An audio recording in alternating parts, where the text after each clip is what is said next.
em dic Francesc Anglès, soc metge i escultor. Bueno, era metge, més ben dit, era metge i em vaig jubilar fa uns anys.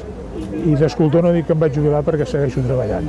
Llavors, això es va fer, el castell del 4 de 8 es va fer l'any 93, es va inaugurar amb guix, que és per el que se'm coneix a mi la meva obra, perquè he fet moltes coses amb guix, amb la vena de guix, amb venes de guix per ser exactes, i es va inaugurar l'any 93. L'any 99 es va inaugurar amb bronze, que es va fondre a la foneria Vilar de Valls, i es va inaugurar aquí on estem ara l'any 99.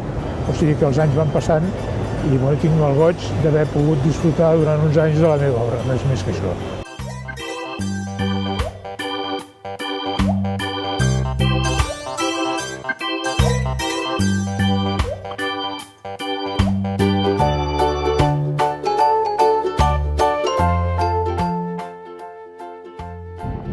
No va ser un encàrrec, va ser iniciativa meva i no va ser un encàrrec de ningú.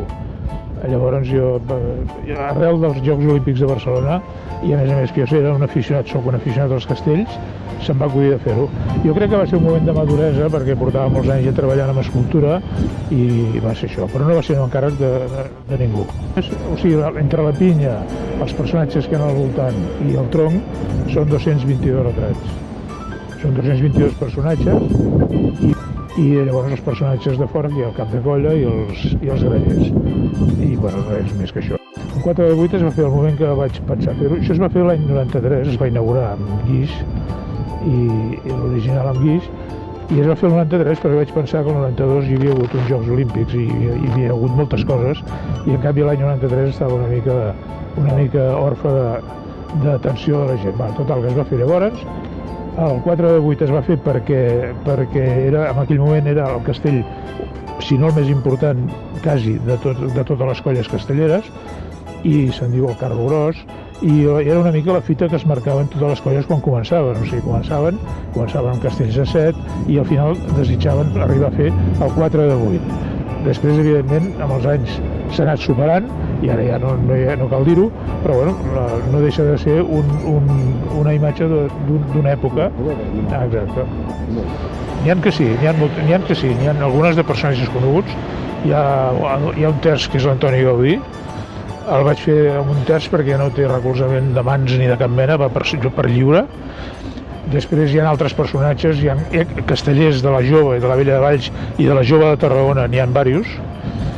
I llavors, a més, hi ha uns baixos, els baixos, que no es veuen perquè estan a dins de la pinya, s'ha d'entrar dins del castell, que es pot entrar, i els baixos són el Picasso, el Miró, el Pau Casals i jo mateix.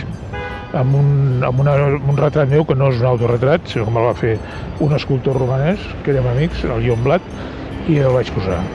I bueno, després, a part d'això, hi ha personatges més o menys coneguts, però que no sé, ara els hauríem de repassar tots. Jo això ho he deixat com una tasca a fer per una tesi doctoral. Molt bé, clar. Si algú la vol fer algun dia, doncs tindrà l'ocasió d'estudiar. Sí, evidentment sí. Jo crec que va ser acceptada a partir de quan es va fer amb guix, que es va posar a Santa Coloma de Queralt, que és la localitat on jo vaig fer el taller, on jo vaig fer el castell, i després aquí a Tarragona també. Però quan estava allà ja em venien a veure el taller. Jo vaig viure una experiència, jo crec que única, perquè jo treballava els caps de setmana, jo soc metge, i jo treballava els dissabtes i diumenges amb el castell, i llavors obria el taller, i el taller el tenia obert.